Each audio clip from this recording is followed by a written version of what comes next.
Welcome, everybody. Thank you for being here and taking time out of your busy schedules.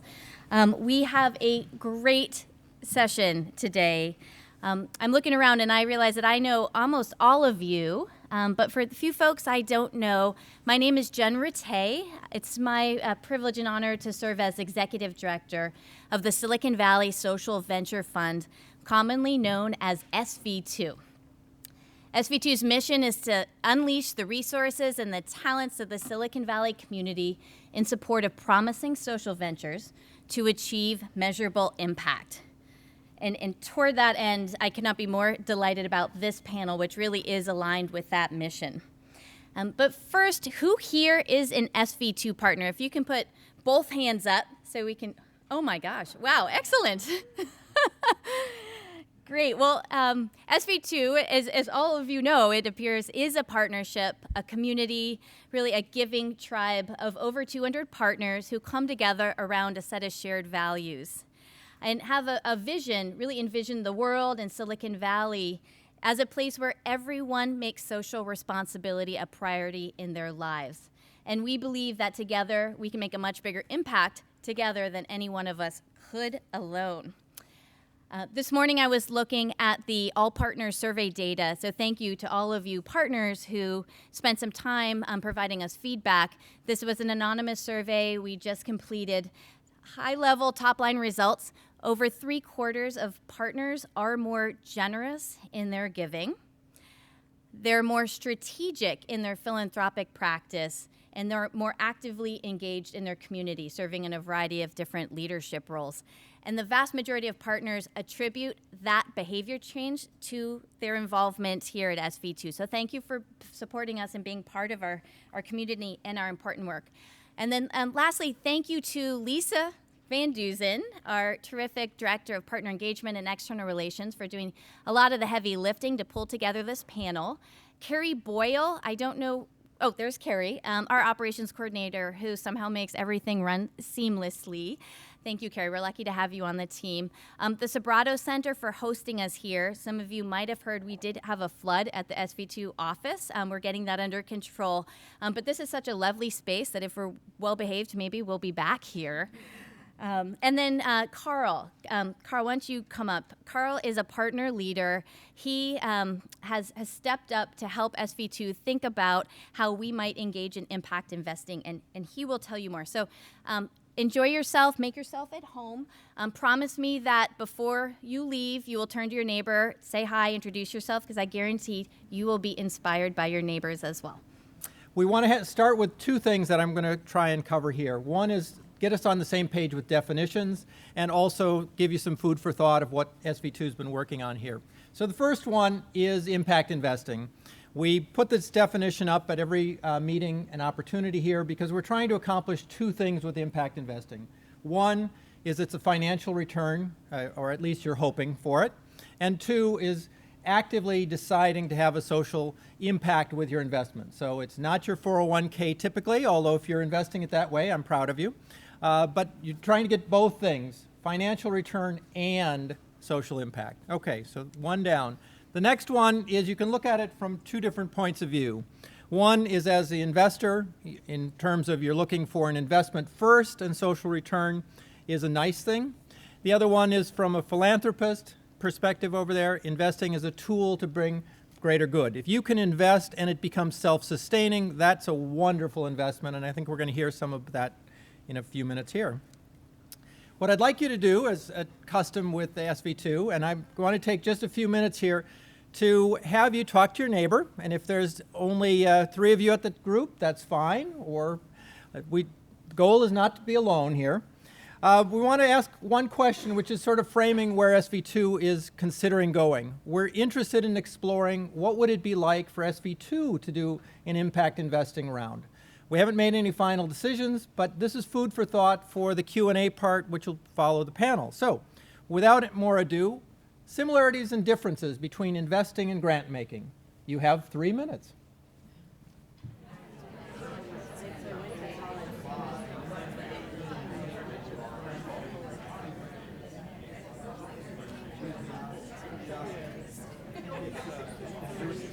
I'm going to bring Lisa up, who did all the heavy lifting to bring the panel together to make the introductions. The heavy lifting was actually moving chairs, but anyway. So welcome everybody. I just wanted to take a couple of minutes to give you some highlights about the people literally sitting in front of me and in front of you.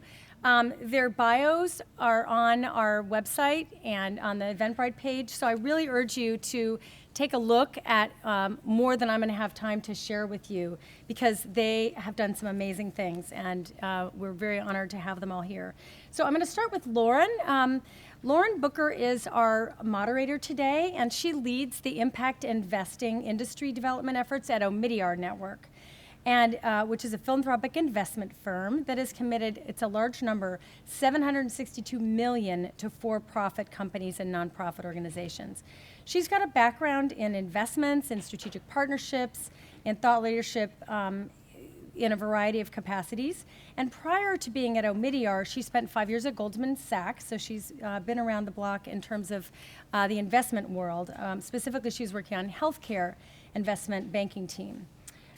She's had a lot of global experience and has an MBA from Harvard, a BA in Urban Studies and American Studies from Yale, and a fun factoid, threw out the first pitch at an Oakland A's game because she is on the board of the Jackie Robinson Foundation, among other things. So, and April 15th is Jackie Robinson Day. So put that on your calendars. Next, I'm going to introduce Jen Dolsky, who is also known as Jennifer Dolsky. She is the president and COO of Change.org, and that is the world's largest social change platform with more than 85 million users in 196 countries. So you can see when we talk about scale and impact, both of these organizations are in serious scale mode. Jennifer started her career as the founder of and executive director of Summerbridge Pittsburgh, which is part of the Breakthrough Collaborative, and that includes Breakthrough Silicon Valley, which is actually a former SV2 grantee. And Jennifer was the board chair there. So we have a connection. Since then, she worked with various successful startups, including internet company that you might have heard of, Yahoo, and at DealMap, which was purchased by Google in 2011. That made her the first female entrepreneur to sell a company to Google. She writes about leadership and management and entrepreneurship for a variety of outlets, including LinkedIn Influencers, Fortune, and the Huffington Post.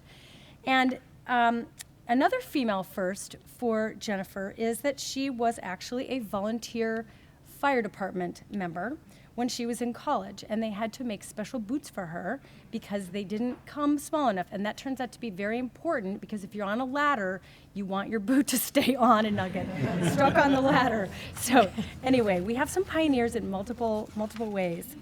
Kirsten Toby, right here, has coming back again to speak at SV2. We're fortunate. She was talking about business models last year here. She co-founded, I should say, Revolution Foods in 2006, and that was with Kristen, not to be confused with Kirsten, Gross Richmond, who was a classmate from the Berkeley Haas School of Business. And she is continuing as the founder and co-founder and chief impact officer of Revolution Foods to oversee the marketing and communications efforts, the talent management, and really drive the vision and the brand experience for the whole company. She's just mentioned that she's headed down to Austin, where a certain Whole Foods is headquartered, right after this session. Prior to Revolution Foods, her career included everything from leading experiential education programs in the U.S. to evaluating the scalability of school feeding programs in the United States Hunger Task Force in Ghana. So she's been all over the globe, and she has many awards and accolades. To name a few, she's an Ashoka Fellow, an Aspen Institute Fellow, and one of Time Magazine's Education Activists of 2011, and listed as one of Fortune's 40 Under 40 in 2013. So a little interesting thing you might not know about Kirsten is she has backyard chickens, and at one point raised their Thanksgiving turkey. So moving on to our final panelist, Al Wood, right here. You can tell which one he is, probably. Chief Financial Officer of Delight. And Al has an amazing background and over a decade with the U.S. Treasury Department, leading global public accounting firms, Arthur Young, Arthur Andersen, with postings all over the world, London, Brussels, D.C., and the Bay Area.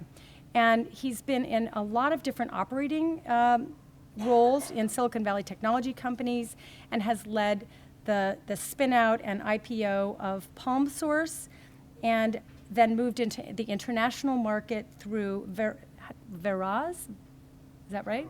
Veraz Networks, that's a telecom equipment manufacturer that sells all over the world, including Africa and Latin America and India. He, so again, led them to an IPO and a merger, and then served as CFO of that combined company. With his MBA and CPA, he joined Delight just in 2013. And he is an adventurer also, not just in his work, but he is an ocean man. He is not only a surfer, but a scuba diver. So anyway, it's great to have people that are not shy in their lives in any way. So I'm going to turn it over to Lauren, and you will have a chance to ask questions, so be jotting them down. Thank you so much. Thank you, Lisa. So good afternoon. Welcome. Very excited to be here today. And first and foremost, just really want to thank SV2 and Carl and Jen and Lisa, who've been trying to work wonders to pull together this session, but broadly in really cultivating impact investing learning opportunities for your community. So very excited to be here. And thrilled to be joined by my three esteemed industry colleagues here. The title of this session, Impact Investing Success Stories from the Field, could not be more fitting. The SV2 team has literally put together a panel of some of the most phenomenal case studies in the impact investing world. So we are very excited to be here today. This session is intended to be a really great learning opportunity, so we do want to encourage it to be interactive. We've got a set of interesting questions, but please feel free to jump in. We really want to hear from you and understand how we can make this the best of your time being here. So I think just to step back a little bit, impact investing, we've got a full crowd here today. We're very excited that you're interested in it, and we certainly are too. It's a topic that, while the term was only coined in 2007, it's got very, very deep roots. But we're finally seeing the topic really start to hit the mainstream. So some of you may have seen a David Brooks op-ed last month in the New York Times on this. Impact investing has hit the agendas of the World Economic Forum, the Giving Pledge, even the Pope made a wonderful speech on it last year. So we're excited to really start to see the industry take off.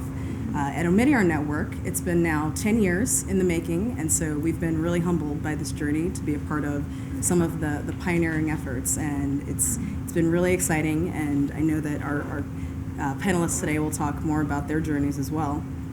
I think why we see impact investing is so promising is because we're genuinely believe that it has the power to use market-based approaches to really think about scaling social impact. And so we very much believe in the importance of having a flexible toolkit. So while we do for-profit investing, we have a hybrid structure that allows us to be able to be capital agnostic. So we're still doing nonprofit grant giving. And that's something very much familiar to you all. And we do see the role of philanthropy as being critical to really thinking about certain areas where markets have just failed, and there's never going to be a way to replace the role of philanthropy.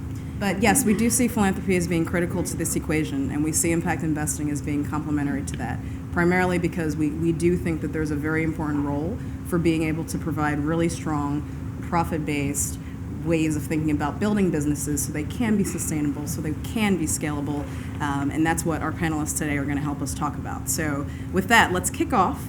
We want to really think about the role of scaling in impact investing, and so I'd first like each of the panelists to talk to you a little bit about their company, provide an overview with a specific point around how impact is integrated into the business model and why scalability is really so important. So Jen, let's start with you. Okay. Raise your hand if you've heard of change.org before you signed up to come to the meeting. Okay, that's great. Pretty awesome.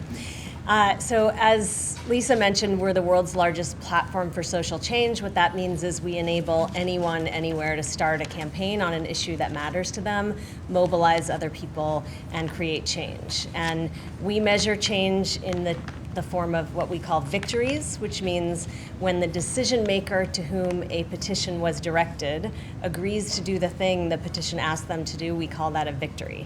And we now have almost 90 million users. We're like 400,000 away from hitting the 90 million mark. They're in every country in the world. We've won victories now in every continent in the world, and we now win almost one victory an hour. So it really is scaling at a kind of incredible pace. And it's on pretty much every cause you can imagine. So we've seen victories on everything from helping stop acid attacks on women in India, to helping persuade the Boy Scouts to accept gay scouts in the United States, to persuading big companies to remove harmful ingredients from their food and drinks, and so much more. And lots of them are large and visible. We're actually in the press hundreds of times a day. But many of them are small and local and important to those people. So for instance, we had a victory a couple months ago of a 9-year-old boy who convinced his small town in Kansas to let him keep his take a book, leave a book library in his front yard, which technically was against the previous regulations of the county. So trying to convince people that they can make changes big and small around them. We are a B Corp, a certified benefit corp, so we're a company. We chose to be a company specifically because we wanted to drive scale as fast as we possibly could, and we felt that being a business was the best way to accomplish that. And we have 2 business models. They are directly related to also achieving our mission, which is what makes us feel good about being a business. So the first model is working with nonprofits primarily and helping them acquire new donors and supporters more effectively. So I'm sure you guys are very familiar with this, but in the US alone, nonprofits spend $30 billion a year on fundraising from individuals. And they do it mainly through paper mail, which is not a very effective way to acquire new donors. And so what we do is help them find new supporters more easily and more quickly by matching them with people on our platform who've already expressed interest and taken action around certain causes. So, and they pay us for finding those new donors and supporters, which means that we are scaling our own impact and we're helping nonprofits be more effective. So it's aligned with our mission. And then the second model is about helping end users promote the campaigns they care about. And so they also pay to spread those campaigns to a wider group of people, which then helps them win faster. So we actually help more campaigns win through our business model. And we'll probably talk about it more, but we have we've taken an interesting path in finding investment, and we just closed a round in the fall of last year, the winter of last year, a $30 million impact investing round that we did, all from really individuals and family offices. So it was a somewhat unusual round, and we'll probably talk more about that later.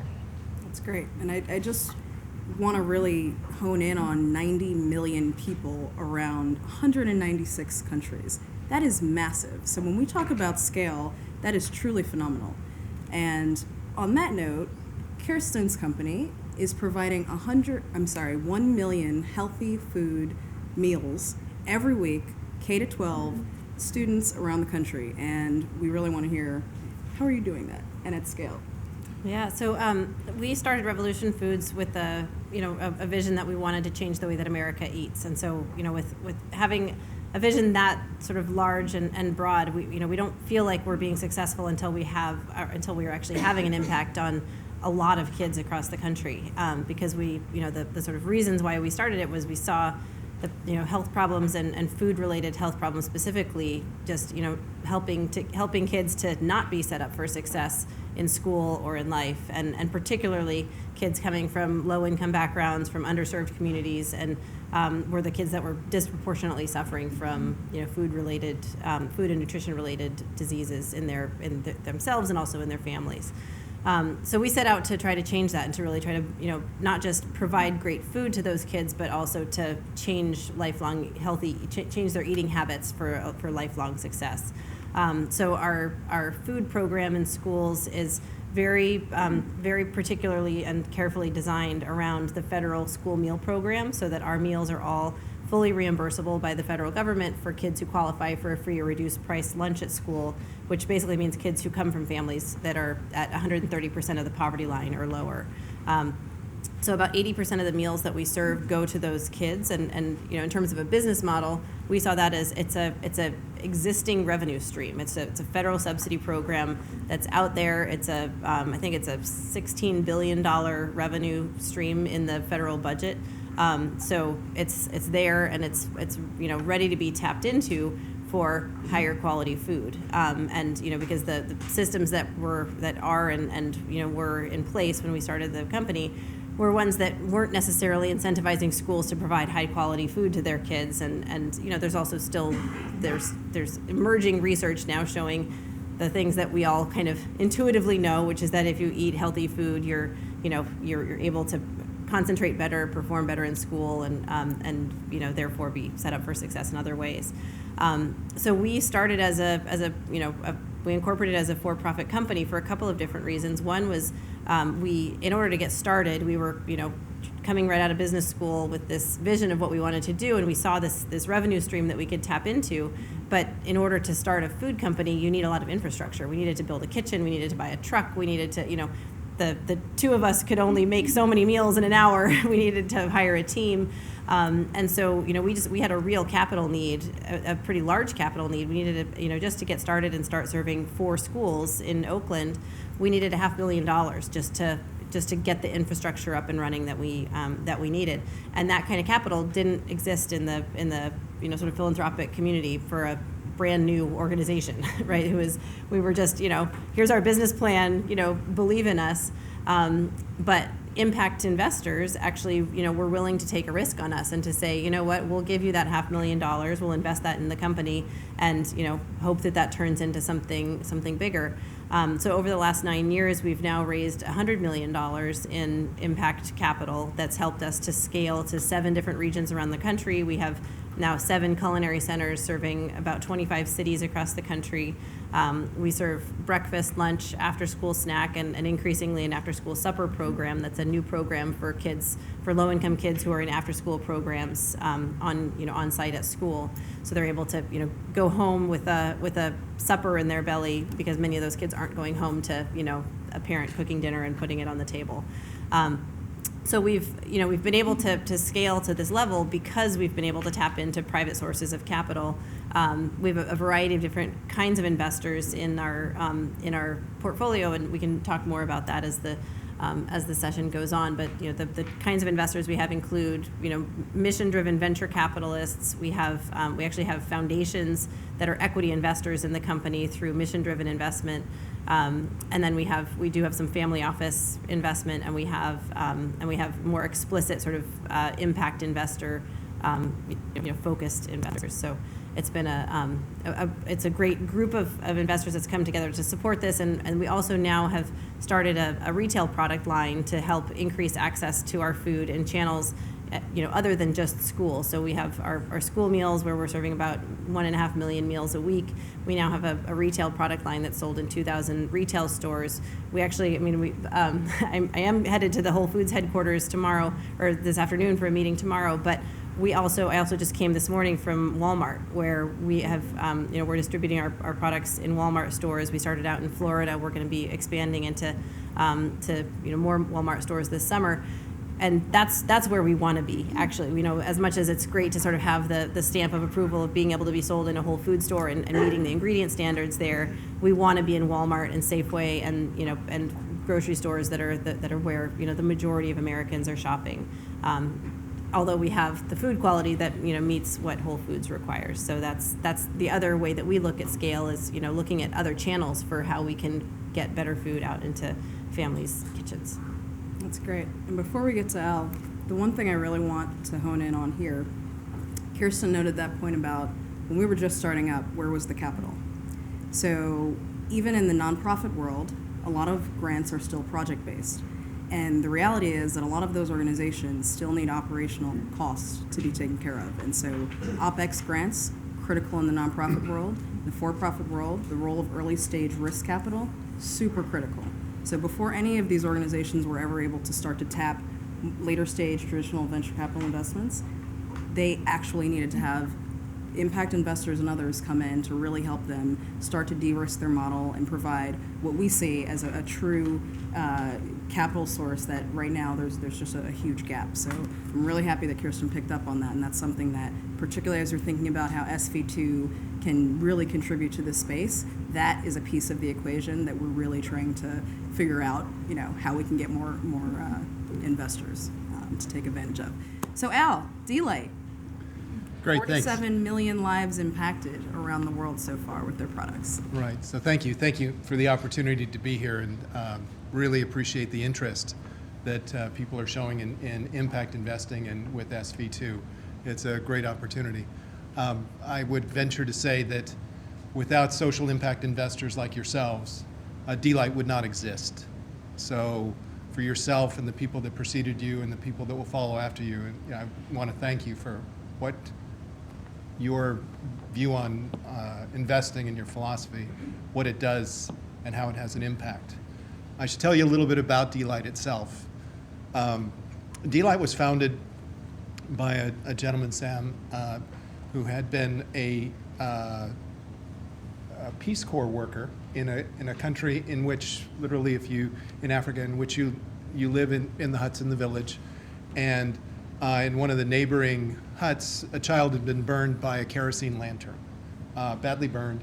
And Sam, knowing the situation and being an engineer and a Stanford MBA student, he said, "There's a better way." And so what our genesis was to replace the kerosene lantern with a solar lantern. Very simple, very direct idea. Nobody was really doing it before. So in his beautiful naivete, Sam and then Ned Tozen, the other founder, came up with the idea of, we're going to have a little solar panel that sits on top of a canister with an LED light, and that's going to replace the kerosene lantern. It has since grown into, now we have a whole portable lantern products line.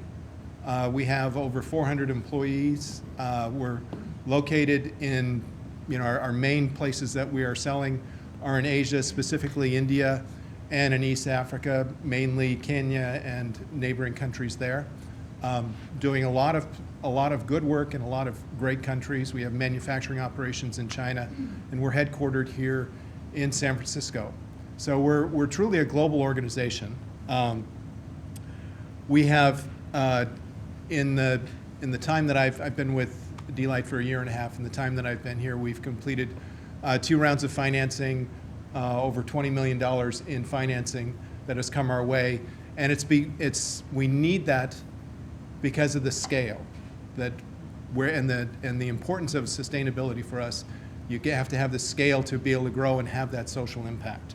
So we firmly believe that having impact and affecting the lives of the bottom of the pyramid individuals, which is what we're targeted at, because we're aiming to help those people that are off grid and to improve their lives. And by, there's plenty of empirical and anecdotal evidence to say that if you simply provide light to such energy deprived individuals, they're able to then improve their lives, improve the quality of their lives, improve their income, their health, because they're not breathing kerosene fumes.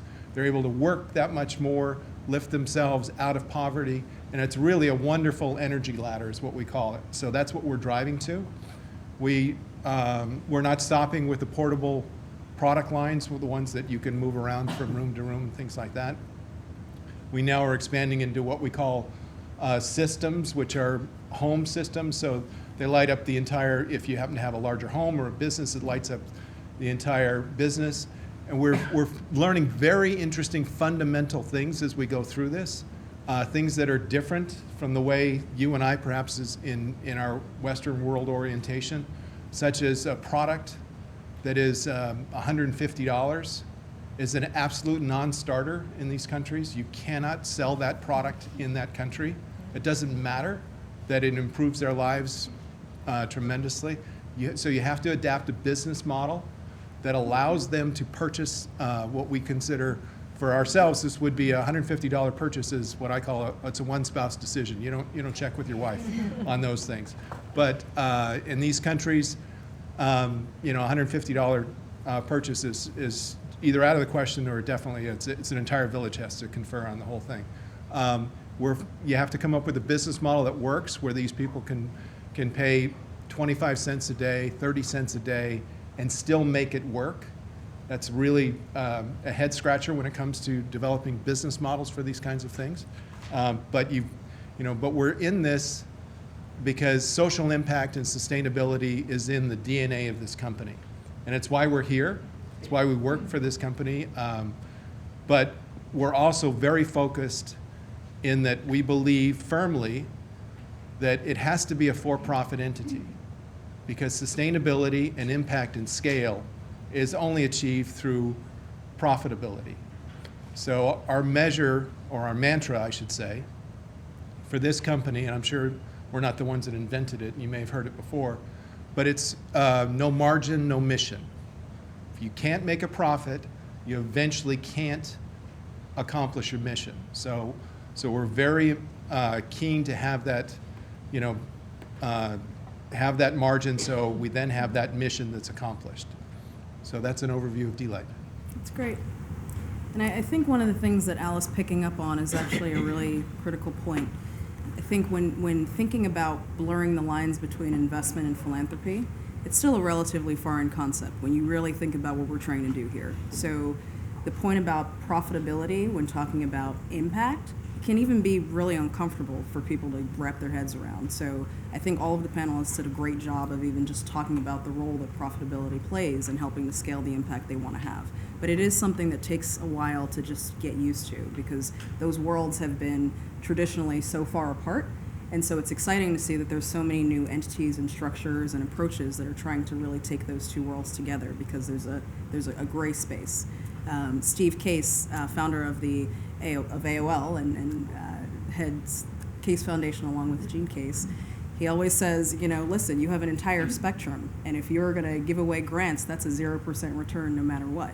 So if you're going to invest on this side and you might be able to expect 30% IRR, there's got to be an entire spectrum in between, where if you can even get your principal back, you can reinvest that into a business to help it further have the type of impact that it would want to have and scale even further. So let's shift gears a little bit and talk now more about the investment side. So I think each of the speakers have talked a little bit about the different types of investors that have helped them along this trajectory. So can we talk a little bit about just how impact investors are differentiated from more traditional investors? What role did they play in helping you get to the point where you're at now? And really just explaining why there is an importance for them. Let's Sure. Jed. Go ahead. Yeah, I mean, I think when we think about this space and sort of the continuum of nonprofits through to for-profit companies, one of the things that we think about is, what do you get for being a for-profit company? What does this profitability get you in addition to just scaling your impact, which is the primary goal? And some of the other things that it allows us to do are things like compete for top talent in Silicon Valley when you're hiring engineers, or be able to make a strategic pivot on your business model in a way that might be harder to do when you're a nonprofit. And those benefits are really meaningful. And for us, when we think about going to get capital and raise impact investment, it's primarily, again, about scaling the impact of our company and our mission, but it has a really important secondary goal, which is to prove that this is possible. There's a sort of small number of companies doing this right now, and our job is to pave the way for the future generation of entrepreneurs that we all want to be doing this. So if you think about the early days of the internet, I got to Yahoo when there were only 400 people there, and it was, those early investors in Silicon Valley took all the risks on that generation of companies that sort of birthed the internet. And this generation of investors, and whether we call them impact investors or philanthropic investors or whatever we want to call them, you all will pave the way for this next generation of companies that is driving this shift, is proving that it's possible to be both financially successful and drive impact in the world. And that means that if we do this right, we will have a generation of entrepreneurs that puts their talents towards solving the world's biggest challenges instead of creating another dating app or whatever they do today. So it's really meaningful, and for us, that's what the early investors in our company and the continued investors in our company have done for us. They're letting us both scale our own mission and prove that this path is possible for other entrepreneurs. Our mix of investors is very similar to what Kirsten described. It's individuals, it is foundations who've made equity investments, it is a very small number of institutions like the Omidyar Network, who led our B round and also participated heavily in our C round. And then, as I mentioned, we did something fairly unusual and something lots of people told us was not possible in our last round when we set out originally to raise $15 million, mainly from individuals and family offices. And lots of people said, you're really not going to be able to raise a venture-sized round from individuals. When that round was over, we had raised $30 million. And we still have interest coming in. And it just proves that there are lots of people out there that want to invest their money in something that they both think will give them a return and is something that they really feel good about and can believe in. And our round included people like Richard Branson and Bill Gates and Reid Hoffman and Arianna Huffington, and people put in varying amounts, but lots of people out there want to do this, and that's what's allowing us to drive the impact that we're creating. So. That's great. And even just the signaling effect. So the names, and honestly, Jen, this is a very humbling experience, but she's really pointing to individuals who, frankly, just their influence alone by being able to say, we believe in this, we understand what you're trying to do, it goes a lot for the field. It goes a very long way for the field. So that's great. And then Al, what about you guys with D-Light? Yeah, so the company's had quite a genesis history with respect to how it's achieved its financing. It has in the past relied on some grants, although those have diminished over time, and those were really in its relative infancy. But what has happened is there has been all along there has been social impact investors, people who want to do well and want to do good. That's the way we characterize it. They really have a good heart, but they also want to have a reasonable return because this is not charity. They want to be able to reinvest these proceeds. So we've developed our business model, and we've steadily become more efficient, steadily become better able to attract talent, better able to build and get a growth model that works, which has then allowed a flywheel effect, is what I would call, to allow others to come in and invest.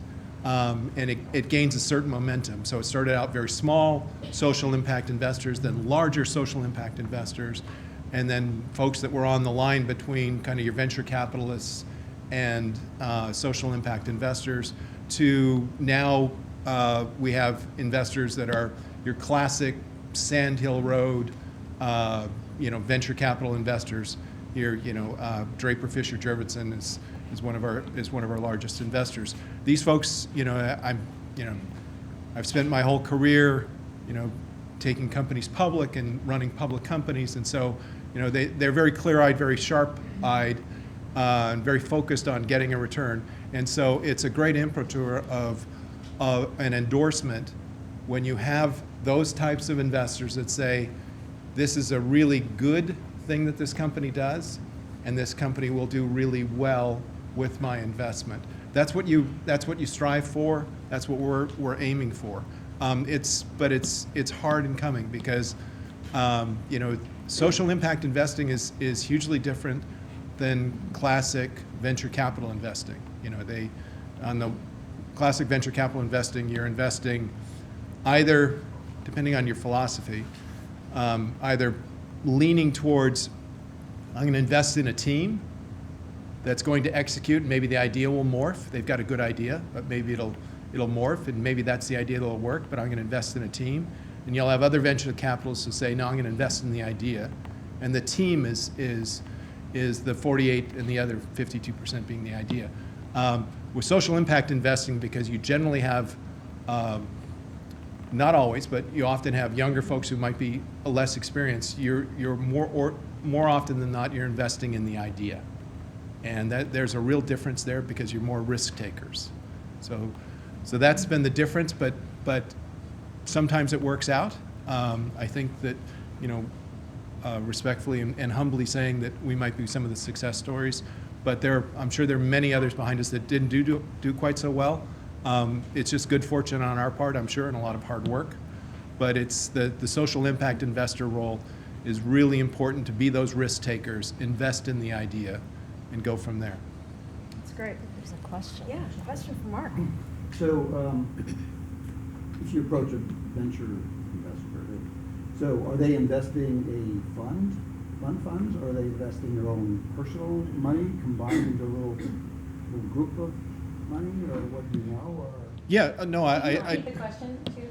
So, Sure. I mean, venture capital, you know, groups typically raise large limited partnerships with money from, you know, other, you know, institutions that are putting the money in to get a return. And there's a charter that they have to make a return and have an exit and so forth and so on. So if you approach a venture capital group, then they're in some ways fiduciaries of that money, and they are required to do certain things. So it sounds like, if to the extent that they were doing this, they must be doing it outside of that vehicle, or could they somehow justify doing it inside it? Yeah, so just how venture capital funds work, look, the venture capitalists, they make money based on the quality of their investments, how well they do, and also the amounts that they're charging these institutions. And they're often taking institutional money from various places, whether it's, you know, Bank of America or other places like that, and they'll create these certain funds. So these venture capitalists that invest in D-Light, they're not doing it outside that. They are doing it squarely within there. So we're competing elbow to elbow with the future Yahoos of the world. We're going after, you know, because that's social impact investing kind of at the, I want to say, at the major league level. You have to, if it's a really good idea and it's really lucrative and it's really sustainable and it's really going to have an impact, it's also going to attract a lot of other competitors. And that's good for the market, and that's good for impact. And it's not necessarily a mutually exclusive thing that because you're doing well, that it's not a good investment. So these folks are clear-eyed. They're looking at it and saying, what's my IRR? What does the management team look like? What's my exit strategy? What's the horizon? Just like you would with any technology company. So what is the exit strategy? How much time do we have here? Maybe we should talk. We should Are talk you about that. saying you're going to do an IPO, or implicitly saying somebody's going to acquire you?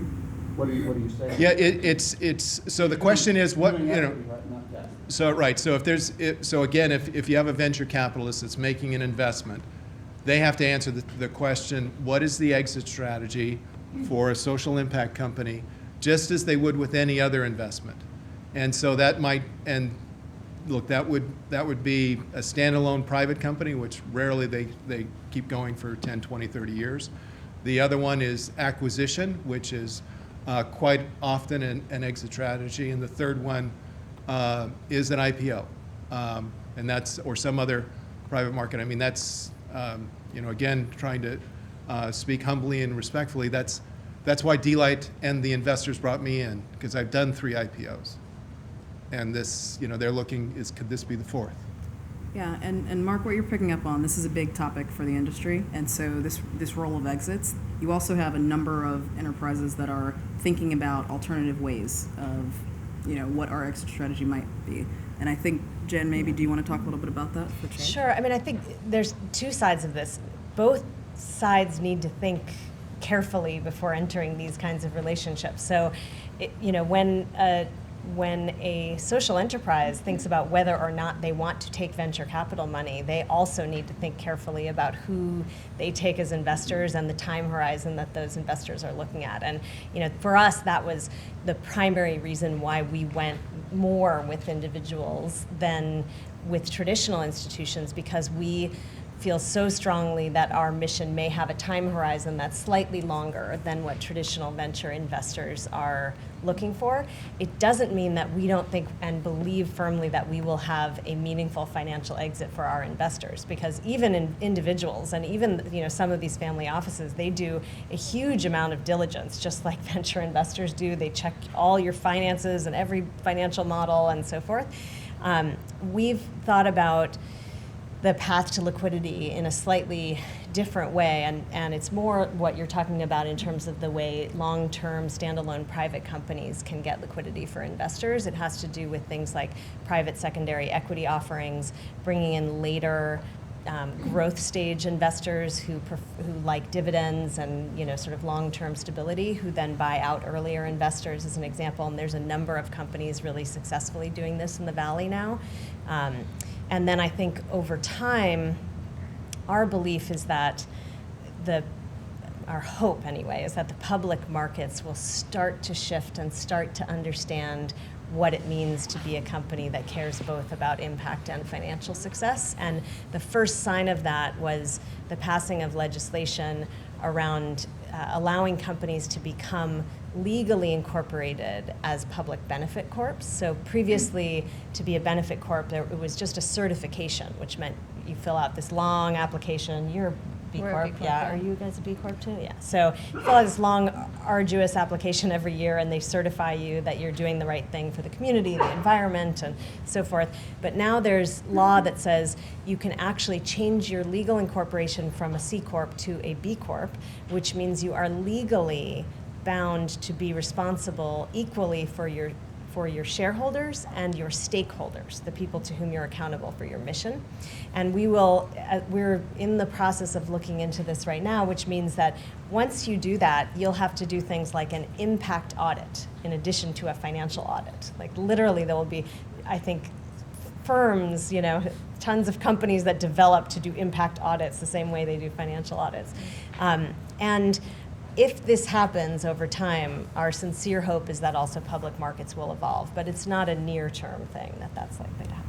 Yeah, and one thing, I think Joan has a question too. I have a slightly different question. So you've defined the different types of asset classes and the different types of investors. Do you have a pay-away model? Are there clients, because you mentioned family offices, et cetera, is there anyone who comes and says, well, frankly, I'm happy to have an IRR of 2% because I have this asset class of investors, whomever. Private wealth management is a good place for it. And they'll take a lower return in exchange for doing good. So the question, just so that everyone can hear, I think Joan's question is around whether or not there are at times investors that are looking for varying different impact or financial return expectations. So kind of that, depending on what sector, what type of company, what market, the investor profile, you could imagine there's lots of different combinations here. So maybe do any of you want to talk about maybe Kirsten? Well, so I think there certainly might be a sort of a market for that kind of an asset class, a slightly lower return. I also would make the argument that many impact investments have the ability to have a higher return than more traditional investments. And it's largely driven by consumers. That consumers, increasingly in this day and age, are looking to buy from companies and brands who, embody the values that they embody themselves. When you look at some of the most successful brands now, Tesla, Patagonia, Tom's Shoes, these mission-driven brands. And I mentioned I just came from a Walmart meeting. Walmart.com hosted their entire executive team this morning, in San Bruno, talking about sustainability-minded brands and how this is the direction that the Walmart consumer is looking to go from a business, and this is from a business perspective. This isn't Walmart Foundation. This is, Walmart is looking at this as like one of their biggest areas of growth is mission-driven brands. And so I would argue that, values-driven companies are going to become the most valuable companies from an investment perspective and are going to start to yield higher returns on investment than some of the more traditional, less values-driven companies out there that are investment opportunities. At the same time, I think that there probably is an area kind of in between where you have sort of market failures where there is a need for grant making and or lower return investments as another path. But I don't want to eliminate the possibility of values-driven companies actually being higher value investments. I think that's true. I do think the point you make is interesting. If there's a group of investors out there that is satisfied with a smaller return and would like more of their dollars to be reinvested back into the impact, then that, it seems like quite an interesting idea. Yeah, I would just add to that. Sorry, I know that there's a question out there, but I just, you raise a great point because there is an opportunity for that, and how best to monetize that. And so we have seen that already at D-Light in that one of our financing is, you're always trying to get the right mix of debt and equity in any capital structure, and we felt that we could take on a little bit more debt, not have the dilutive effect. But when you went out to obtain financing in the form of debt, traditional lenders, banks, they just, okay, this is too hard. All your receivables are in Nairobi and just forget it. Okay, you're manufacturing in China and your intellectual property's in Cayman, and anyway, so that was a non-starter. And then there was the other end of the spectrum, which are, if in the Silicon Valley here, you'll have a class of folks that are called venture lenders. And they take, they're very expensive, but minimal covenants, not much trouble, things like that. They're just a lot of money. But then what's unique here is that you also have social impact lenders, which will take, they're rigorous because they come from the lending side, so it's really good diligence, really smart people, really experienced. But they're backed by folks that will say, I'll take a little bit less, but put it in the company that Kirsten is referring to. Right.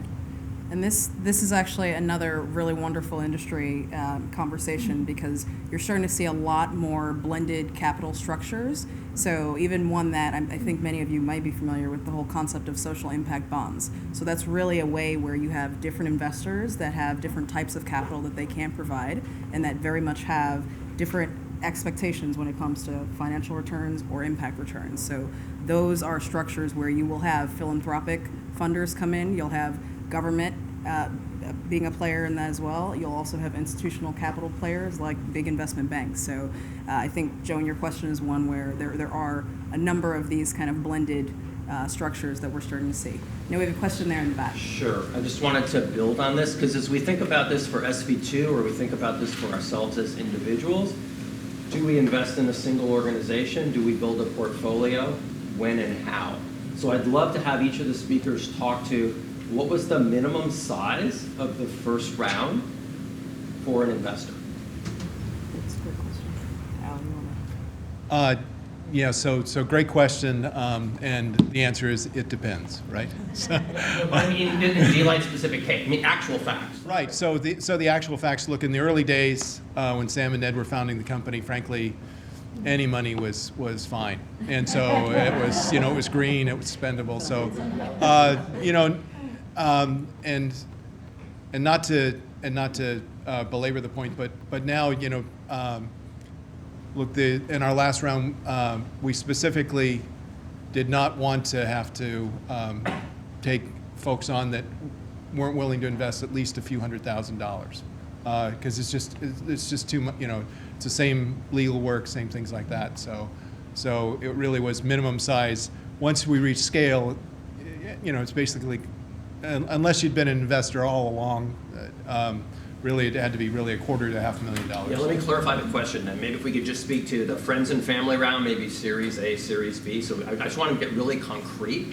in terms of the financial capital contribution that it would take to buy into each one of those organizations historically?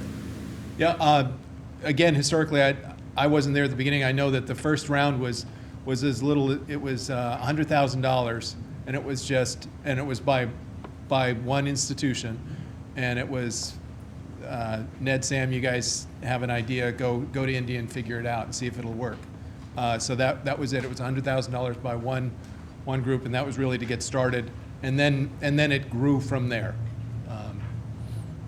Yeah, we've done a variety of things at every round. So I was also not there in the original founding round, but I think they took, tiny $5,000. Like, it was sort of really friends and family and sort of very scrappy startup mode of, people partially volunteering their time and so forth. I wouldn't actually recommend that, and I think if we were to do it over again, we'd try to be a little bit more formal in those early stages. But once we got to sort of Series A, B, and now we've done our C, at each stage, we've tried to allow for investors of different sizes, partially because we're also really looking for a mix of experience and value to add to the company. What we did in this last round is anyone who came in under $250,000, we put them into a special purpose vehicle so that we don't have to manage them individually on the cap table, but there were people, quite a bit smaller than that, even in our C round. Our first round was a $600,000 round for the reasons I articulated earlier. We're a unique type of company in that we couldn't even get started without that kind of physical infrastructure that we needed. Our second round was about $3 million to expand into Southern California, and then our third round I think was $10 million. So we've raised pretty large rounds. I mean, we've raised $100 million to date because of our sort of physical infrastructure needs. I was going to go back to one other thing where we were talking about sort of the benefits of being a for-profit, social mission-driven company that we haven't talked about yet, which is we have 1,000 employees, and every single full-time employee is an equity owner in our company. And that's something that as an employee of a nonprofit, you're never going to have. You're never going to be able to say, I'm a owner of this. And there's, a dual incentive there. One is, it gives them sort of a long-term commitment to the success of the company, but it also gives them a short-term commitment to the success of the company in things like waste management. And, we do trainings with our employees around, like, you are an owner, so act like an owner. Even if your job is washing dishes, wash those dishes because you own them. Don't wash them because it's your job. And we find that that's a real, it's a real kind of employee incentive in many ways. And so I just wanted to add that as another kind of, sort of foundational reason for looking at this kind of a structure. One other thing, just to comment on this, sort of the difference between impact investing and sort of nonprofit grant making that we were talking about a little bit before the session, and having run a nonprofit before also, the way that a lot of foundations make grants are these multi-year grants, and for startups and for companies, there's slightly less value to seeing money come in over time, where what you want is money at the beginning to help kickstart you to scale to the next level, and then again to kind of kickstart you to scale to the next level. So that's just something to think about as you think about your structure moving forward and whether that's something that could evolve to. That's great. Right here in the blue. In a for-profit company, you're maximizing profits. In a dual-purpose company, you're trying to do both. I mean, what kind of discussions are there at the board's level, at the mission? I mean, are you maximizing one subject to profitability at a certain level? How do you talk about that, and what does your company do in that regard? Yeah. Sort of as an addendum to that, what are the metrics for the soft side? Okay, did everyone hear that? The question is around this tension between, if you're a dual purpose company trying to be successful on the financial side and also achieve social impact, how are you even having that discussion with your board? How are you measuring each side of this and holding yourselves accountable? So any good war stories on getting buy-in for that? Yeah, I'm sorry, let me just jump in. Yeah. It's first of all, it's a great question. It's a natural tension that you're always going to have. And I see it in D-Light because we have again, we have dyed-in-the-wool venture capitalists, maximize my return.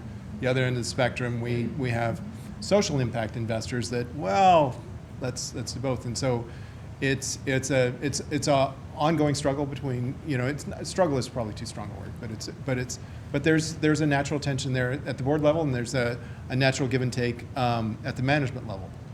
But you just solve it on a day-to-day basis. You deal with it. You don't completely have the right answer. You do know that there is.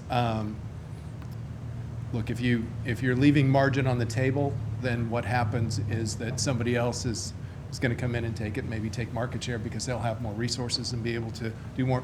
And maybe that's a good thing if you look at it from a sustainability and impact perspective. But then those of you that are investors for a true return, then I'd say, well, wait a minute, you're giving away market share to somebody where you shouldn't necessarily. So anyway, so it's always a challenge. You just struggle with that on a day-to-day basis. There's no great answer. At least that's been my experience. Yeah. Did you want to add something? Yeah, I would say in ours, and our model might be unique. I don't know. I mean, I know our model better than I know any other model.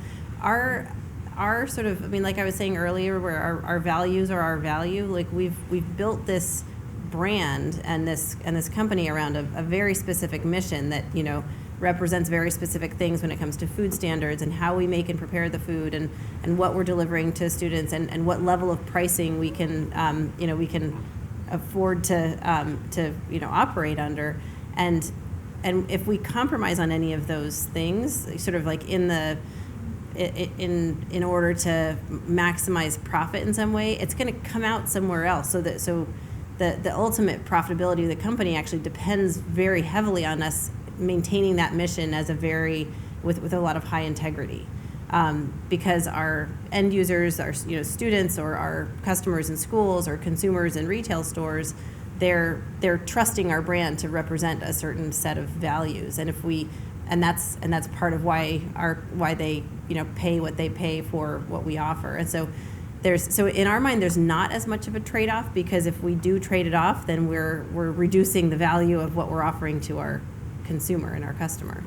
Yeah, but before we move on to the next question, so this point about if you have impact integrated into the business model and you've got a really strong business model, they don't have to be mutually exclusive, right? And so I think Jen's point earlier about making sure that you know who is investing in your company and you have a good awareness of what their expectations are, that's really important, because that could very well, there are people that are turning down very big checks because they think that it will potentially change the trajectory of what their company would do otherwise. So I think if SV2 as a community understands where you're at and the type of role you want to play, that would be really powerful. At Omidyar Network, social impact is our most important bottom line. So it is something that we've used to help us differentiate the kind of influence we can have when it comes to that broader round of investors. So we have some companies, for instance, that we've been able to, be that voice as the investor to help them push the limits a little bit on achieving more impact.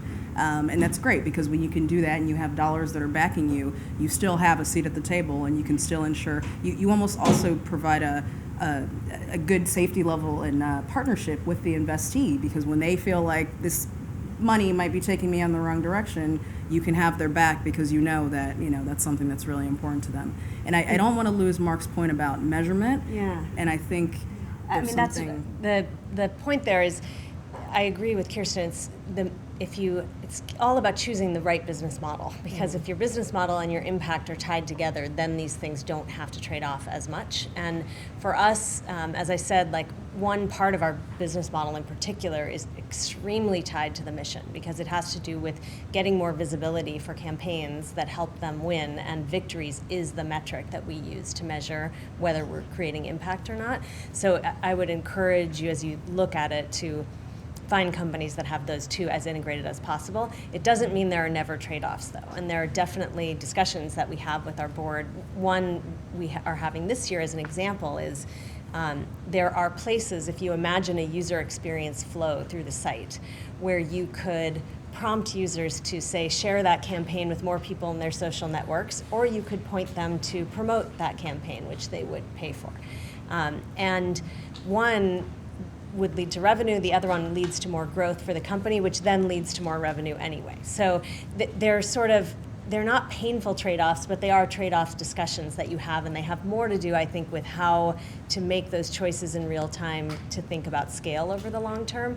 What our companies don't have, which I think is important in terms of choosing your investors wisely, is this sort of short-term painful revenue decisions that a lot of companies, especially ones that are on the public markets today, have to do. This kind of quarterly, I need to hit this number this quarter, and they start to make sacrifices there, and we are working hard to not get into that position.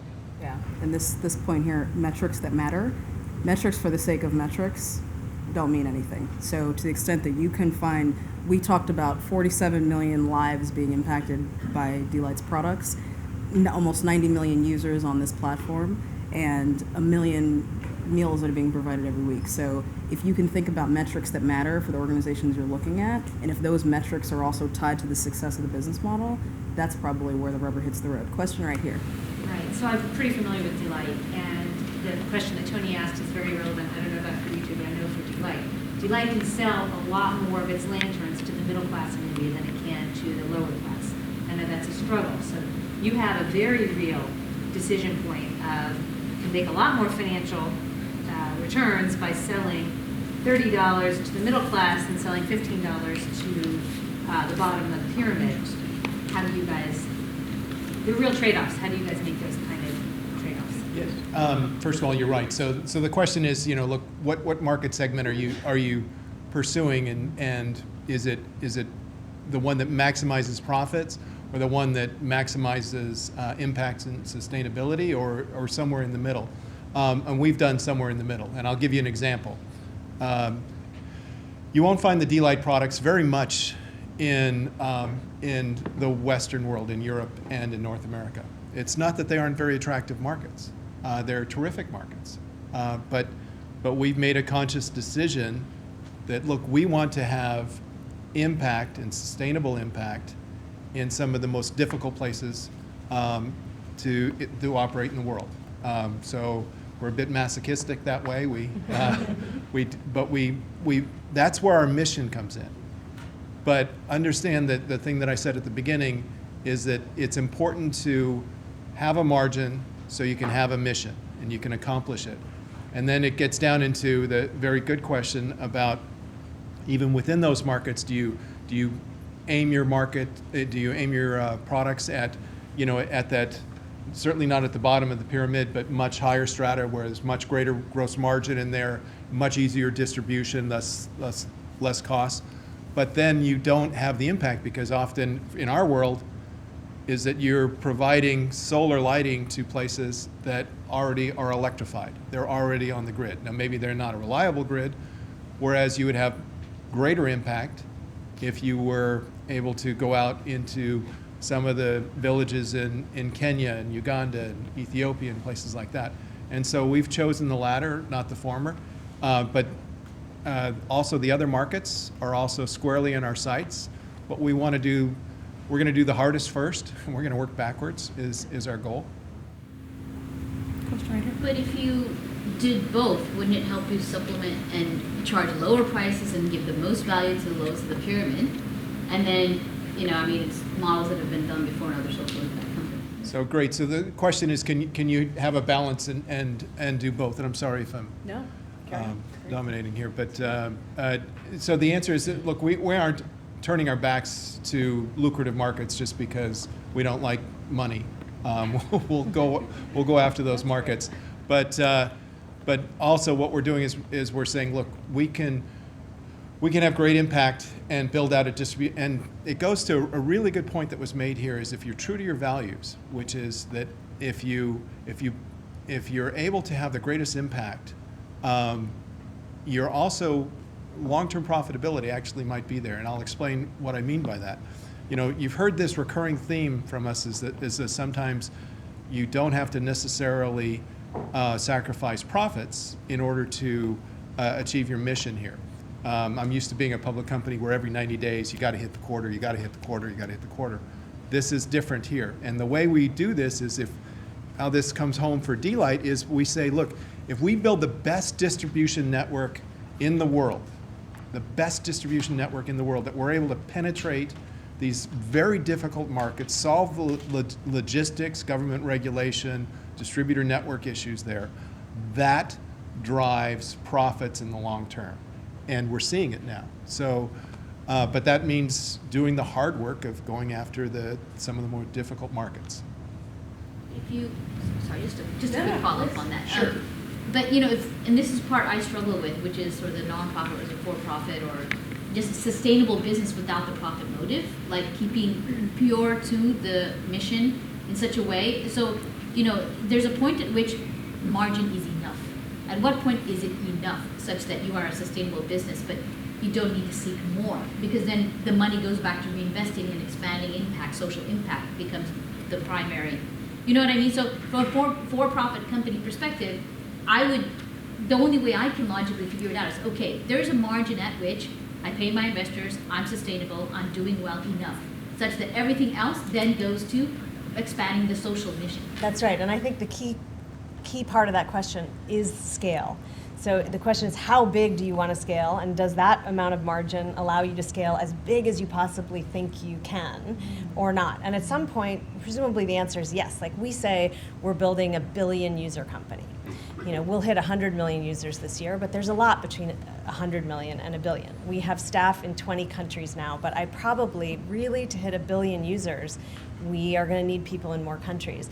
At some point, the margin will pay for some of that, and you know, you either need to increase the margin significantly so that it pays for that, or continue taking investment so that it pays for that, and then, yes, presumably at some point, maybe you do hit that magic. And we're taking an approach that, like you were talking about, where in our school meals business, there's a price cap which is the federal reimbursement level, right? Schools are not going to pay more than what they're getting reimbursed for from the federal government.